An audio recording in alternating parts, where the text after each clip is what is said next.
ብዙ ጊዜ ሰዎች ስንባል ግራ በምንጋባበት ጊዜ ኮንፊውዝ በምንሆንበት ጊዜ መልሱን ከራሳችን ከመጠበቅ ይልቅ ከውጭ መጠየቅ እንጀምራለን። ከሌላ ሰው እንዲመጣ እንፈልጋለን።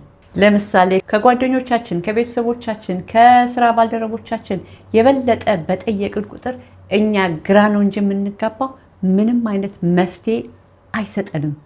ኮንፊውዥን አንድ ጊዜ ብቻ አይደለም በህይወታችን ላይ የሚያጋጥመን፣ በጣም ብዙ ጊዜ ሊያጋጥመን ይችላል። ለምሳሌ ለራሳችን ያቀድነው ህይወት ሲፈርስብን፣ ዲቮርስ፣ የምንወደውን ሰው ከህይወት ስናጣ፣ በሽታ፣ ስራችንን ስናጣ መዓት አይነት ኤግዛምፕል አለው። እንደዛ አይነት ሁኔታ ውስጥ በምንሆንበት ጊዜ ደግሞ ሀሳባችንን ቶሎ ቶሎ እንቀይራለን። ዛሬ አንድ ነገር እንወስናለን፣ ነገ ሌላ ነገር እንወስናለን። ምን ማድረግ እንዳለብን ሁልጊዜ ሌሎችን መጠየቅ። ምሳሌ 10 ሰው ብንጠይቅ 10 ሰው የተለያየ መልስ ነው የሚሰጠን። ወይም ከሶሻል ሚዲያ መልሱን ለማግኘት ያለማቋረጥ መረጃ መሰብሰብ፣ 10 ፖድካስት ማየት፣ የተለያዩ ቪዲዮዎችን ማየት። እንደዛ በምናደርግበት ጊዜ የበለጠ ኮንፊውዝድ ነው እንጂ ምንም አይነት መልስ አናገኝም። ኮንፊውዝ በምንሆንበት ጊዜ ነገሮችን እስቲ ስቶፕ እናርግ፣ ሰውን አንጠይቅ፣ ምንም አይነት መፍትሄ ላለማግኘት እስቲ እንሞክር። ሌትስ ስቶፕ።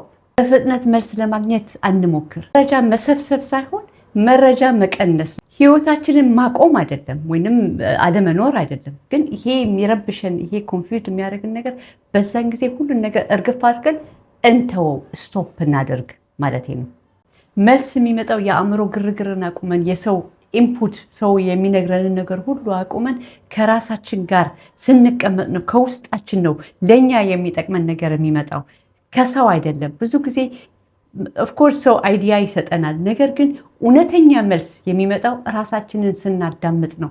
ራሳችንን የምናዳምጠው ደግሞ የውጭ ጫጫታን ስናቆም ነው። እና ይህንን በምናደርግበት ጊዜ እውነተኛው ትክክለኛው ልባችን የሚፈልገው መልስ እናገኛለን። ብዙ ጊዜ ከሰው አይዲያ ስንቀበል፣ የሰዎችን አስተያየት በምንቀበልበት ጊዜ ያንን አይዲያ ተቀብለን እኛ ውሳኔ ከወሰንን ያ ውሳኔ ካልተሳካ ሁልጊዜ ያንን ሰው ብሌም እናደርጋለን ማለት ነው። እሱ ስላለኝ ነው። ነገር ግን እኛ በምንወስንበት ከውስጣችን ስንወስን ኃላፊነት እንወስዳለን።